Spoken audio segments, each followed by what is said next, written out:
What, if any, was Jesus' idea of politics?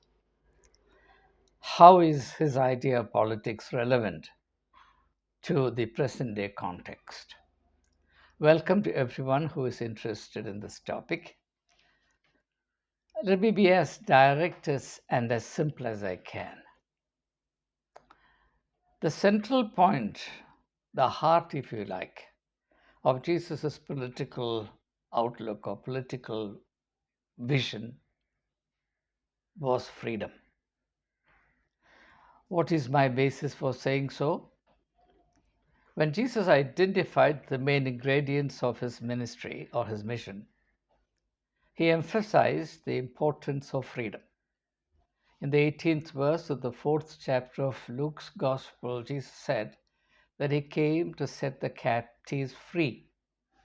So, obviously, freedom was at the core of Jesus' vision for humanity. And this is not accidental because right from the beginning of the biblical narrative, it's emphasized that God envisaged freedom to be at the very root of being human. There is no political issue more important in the biblical narrative than the issue of freedom. And this theme constitutes the sum and substance of the second book in the Bible, titled Exodus, which is an account, a stirring account, I must add, rather an unparalleled account of God's intervention in liberating a people from captivity and leading them to freedom, and the schooling that necessarily must take place in between.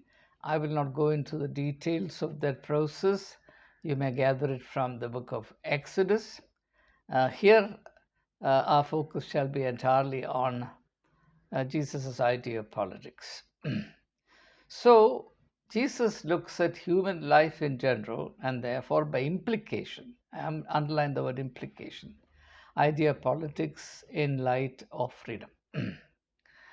uh, Politics is nothing if it does not conduce to human freedom. Now, the whole question is, and this is where differences arise, what did Jesus mean by freedom? We know that freedom has many facets. There is political freedom, there is economic freedom, there is social freedom, there is cultural freedom, there is religious freedom. And B.R. Ambedkar, in the Indian context, reflecting the very tricky, problematic dynamics of freedom, insisted that political freedom would mean nothing to the people of India, especially to its underclass, if it's not complemented with economic, social, and religious freedom. And he therefore emphasized the freedom of religion, the freedom to choose a religion of one's liking. And as all of us know, he vowed in 1936, if I remember right, 36 or 37, that though he was born a Hindu, he would not die a Hindu. And true to his word, he got converted to Buddhism with 600,000 of his followers, and he died unfortunately 6 months thereafter. So, freedom. Now, what did Jesus mean by freedom? Now, this is where I think the crux of the matter lies, and therefore I shall be justified in spending a little time on freedom. Now, one aspect of freedom is the ability to act according to one's best insights, instincts, values, and ideals. Now, if you look at a writer like St. Paul in his letter to Romans, he anguishes over a particular reality, namely that human beings are unable to make use of their own best interests or act according to their own best insights, best awareness, and even best intentions. He says, I want to do what is right and righteous, but I end up doing what is evil. And if I fail to do the right I know and I do the wrong that I do not want to do, then surely I'm a slave. I'm a slave to the principle of death, he says. And Paul quite rightly equates unfreedom with death. So, one important aspect, perhaps the most basic and universal aspect of freedom, is that condition in which one is able to act according to one's best insights, impulses, convictions, and ideals. But unfortunately, in this world which is dominated by man made systems, human beings are denied the opportunity to do so, or serious pressures are generated, rendering it impossible for individuals to exercise most basic freedom of this kind. Often we act not according to our best convictions, but according to the pressures that act upon us from time to time. They may be pressures from our families, of circles of friends, or the particular denominations to which we belong, or the particular society, the state, the religion, the nation, etc. All of these and many more are sources of pressures that act upon us continually. And these pressures are, of course, these systems are generated by man. And my own broad definition is that anything that constricts human freedom, or anything that modifies and limits the freedom of individuals to act according to their best insights, impulses, and intentions, is man made. God made, what is God made has no such implications. And this is something that I'm particularly clear about, and I would suggest this to your thinking, your examination. Now, a problem that almost every religion confronts and tries to resolve in their own distinct ways, separate ways, is why do people act according to the lowest denominator of human nature? Why is it that, in spite of our best intentions and desires, we fail to act by our noble nature? No human being is ever free from noble intentions and desires. Even the worst criminal has a secret admiration for those who are honest, upright, just, and righteous. Even though such a person may consistently fail to act according to these ideals, he cannot outgrow his appreciation for people who manage to do so no matter at what cost. So it is an undeniable fact that there is an irreducible element of goodness in human nature. But unfortunately, for whatever reasons, and these reasons may be explained by various people in various ways, for whatever reasons, human beings fail to act according to the promptings of this irreducible core of goodness in us. And a central purpose posited in all religions is the duty to enable people by educating, equipping, training them accordingly, to enable individuals to act not according to their mean natures, according to the animal like natures, or worse than animal natures, but according to their noblest and best impulses, instincts, intentions, ideals, etc. In this respect, unfortunately, religion has made very little progress. There are reasons for it, but I will not enter those reasons in this video because that will be tangential to our main theme, which is Jesus and politics. So, all I want to underscore here is the fact that at the center of Jesus' idea of politics is a spiritual challenge to equip and enable people to examine, to decide, to choose, and to act, not according to the vested interests that prompt from all sides, not according to the kind of worldly conditioning that's imposed upon them from birth onwards, which made a person like Rousseau say that though man is born free, everywhere he is in chains. Not according to these chains, but according to the freedom that is still guaranteed to every human being in God. I say guaranteed in God, not in religion. No religion is interested in liberating people. Freedom is God's gift to humanity, and God alone is interested in preserving humanity in freedom equally for all. But when it comes to the human level of thinking, unfortunately, this perversity overtakes us that my freedom can be perfect only if I compromise your freedom, Or I begin to think, for whatever reasons, that your freedom is a threat to my freedom. And that's the kind of perverse thinking that operates in most political ideologies, and this has come to the fore, particularly in India, at the present time. So, one aspect of freedom, as I mentioned a while ago, is that freedom is that condition in which human beings are able to think, choose, and act according to their best intentions, best insights, and best ideals. And surely this is not something that can be taken for granted. Every individual has to be trained in this discipline, and unfortunately, very little is being done.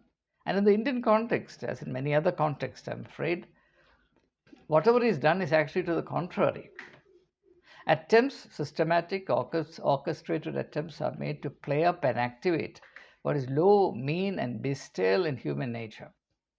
And through the outbreak of this sort of subhuman instincts and impulses, to secure the control of a people and to perpetuate and, if possible, eternalize that unhealthy, unfortunate hegemony or control. So, this certainly runs counter to the idea of freedom. And though this is done in politics, people don't realize that this is actually counter to the very idea of politics, or this is at best politics of the most perverse kind. And Jesus would have denounced it, and Jesus did denounce it in his own fashion.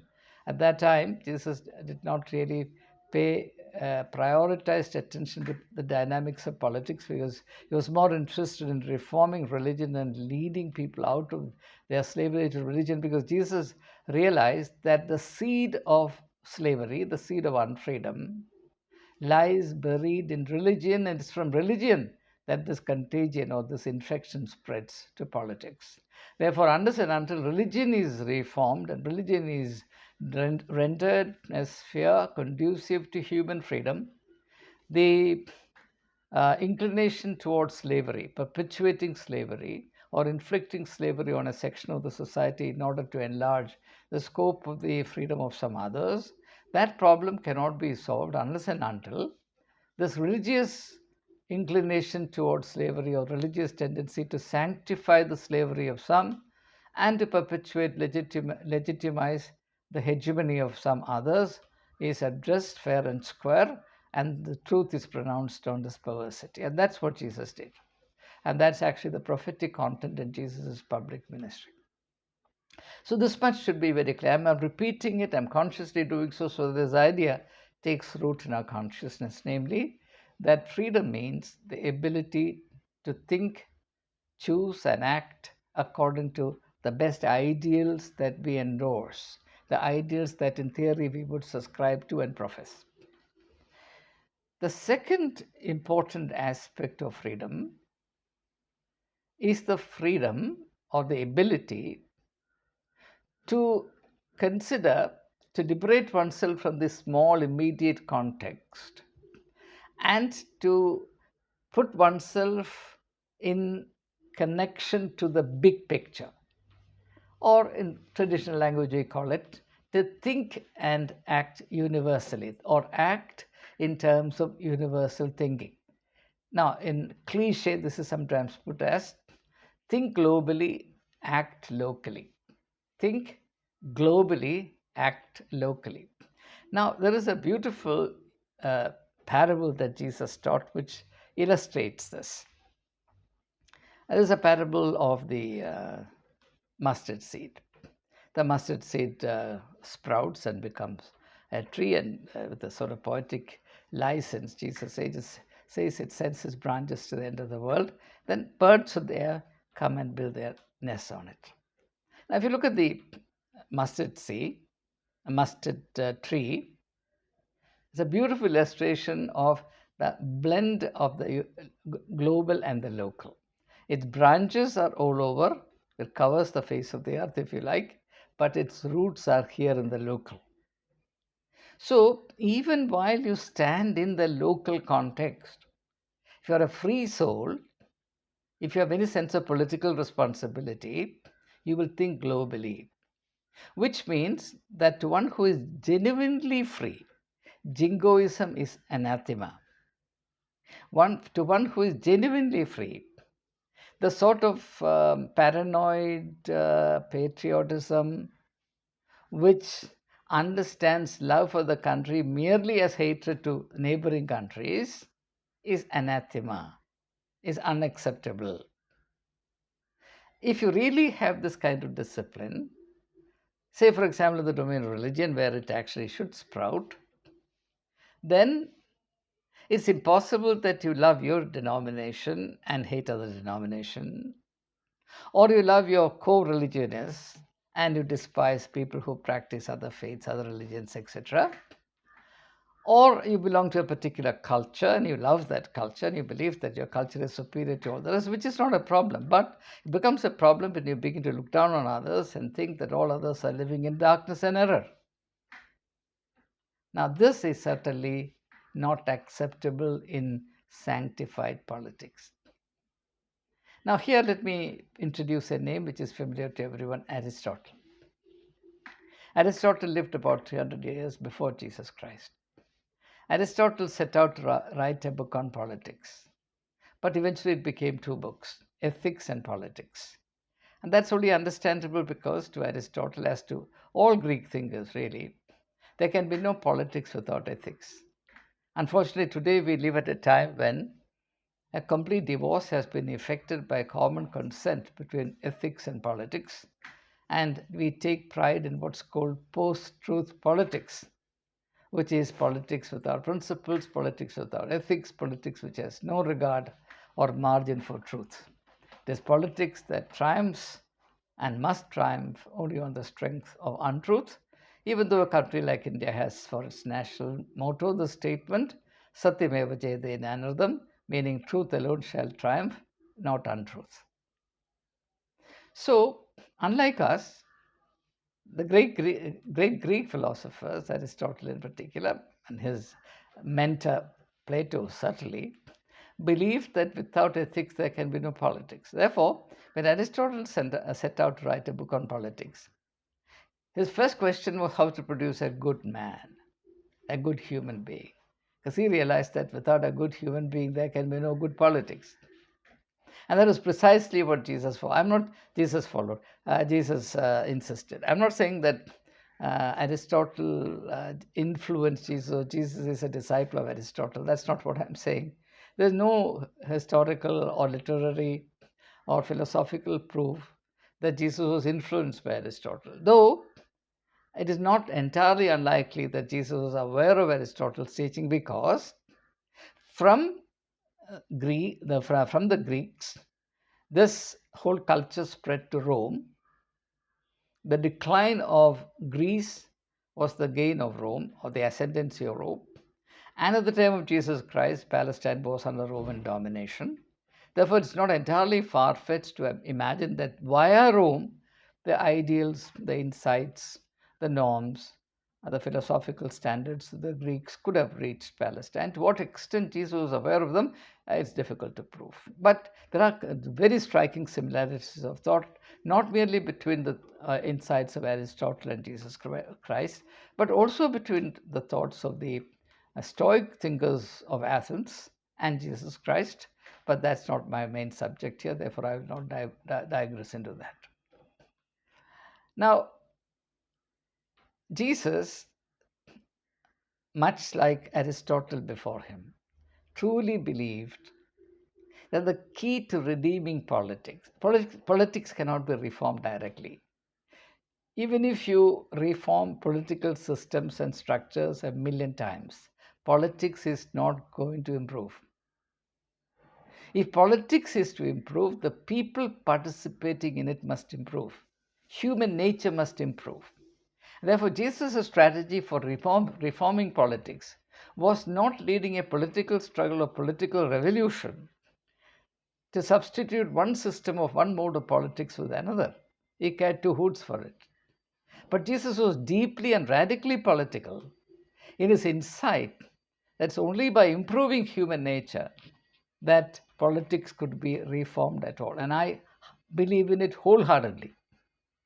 Therefore, all the revolutions of the world have been followed by repression. No revolution has really succeeded in achieving the goals on which they have been predicated. In fact, many of the revolutions that we are familiar with, there have not been many revolutions really, ended up exactly in the opposite context, including the French Revolution, which eventuated into the Reign of Terror. So the passionate cry for liberty, equality, fraternity ended up in something monstrously contradictory. Well, these are all familiar historical details with which I need not bother at this time. So the heart of the quintessence of Jesus' politics was the commitment, the mission to reform human nature, to make human nature godly. What does it mean to make human nature godly? Two, three things very quickly. First of all, to lift human beings above the reach of partiality. Now, we know that human beings are inherently partial. For example, if you watch a football match between two countries with which you are not connected in any way, say between Argentina and Brazil, we are Indians, or you are Americans, or you are the British. Doesn't matter which country. You are not a person of Argentina or a citizen of Brazil. But when you watch the match between the two, you will take the side of one of the two teams, and you will passionately be partial. That's human nature. So, if politics is to be really just and fair, human beings must be enabled at least to be critically aware of their partiality. And therefore, you will see that Jesus in his public life was always above all partial loyalties, partialities. A familiar example is the tension between the Jews and the Samaritans, which Jesus completely rejected. Jesus effected no divorce between the Jews and the Romans, the Jews and the Canaanites, so on and so forth. Jesus rejected all partial loyalties. He was universal in his outlook and his relationships. That's one clear indication. The second thing about Jesus is the insistence on human growth, the growth of human personality. What does growth of personality mean in the vision of Jesus Christ? It means that you outgrow the limitations within which you were born and you have been raised. Every human being is born in a particular geographical, historical spot. And our nurture, our training takes place in that very limited location, context. And therefore, what we are likely to imbibe that context will be narrow, limited, and partial. But we are under the spiritual, godly obligation to outgrow these limitations and to believe and behave as if we belong to the wider human family, which is only one. There's only one Heavenly Father, there's only one human family, and there's only one loyalty, and that is to the human family. And a beautiful example of this is the Nobel laureate poet of India, Tagore. If you read his tiny volume titled Nationalism, there is a passage where he says, if I have to choose between love of humanity and love of motherland, patriotism, unhesitatingly I will choose the love of humanity. If I don't love the human family, I cannot love my country. Unfortunately, today, the two are posited in opposition to each other. To love your country is to hate all else. And at the same time, India aspires to be the world guru. I don't know how all these mutually contradictory things can be harmonized. Fortunately, nobody is trying to harmonize it, and therefore there is no problem. Life is beautifully compartmentalized, and therefore you can see whatever you want in any given situation without any fear of contradiction. But let me assure you that all this doublespeak will not take us anywhere. No one in the history of humankind has reached anywhere through doublespeak, hypocrisy, so on and so forth. And therefore, the sooner we realize this, the better. So, the ability to examine the given particular detail in light of the total context, which is humanity. So, even though I act in the present context, even though I have a responsibility to my family, to my religious community, to my country, and I have to honor all those responsibilities, but My sense of responsibility and accountability to all these concentric circles of loyalty must be tempered by sense of loyalty and accountability to humanity. And Rousseau expresses this beautifully in his book Emile, Emile, which is actually a book that deals with this idea of education. You can download that book and read. It's available free of cost from the net. He says the heart of corruption is that individuals look at the given situation only in terms of what is good for themselves, whereas what they should be doing is to look at the given situation not only in terms of what's good for themselves, but also good for what is good for the larger unit. At least what is good for the country as a whole, if not humanity as a whole. Though a person like Tagore would say, no, humanity must be the final point of reference. And Jesus said that unambiguously before. That's why Jesus said, you're the light of the world, you're the salt of the earth. Meaning, you should measure your relevance, your maturity, your personal growth, worth, in terms of whether or not you have a universal awareness and a universal relevance.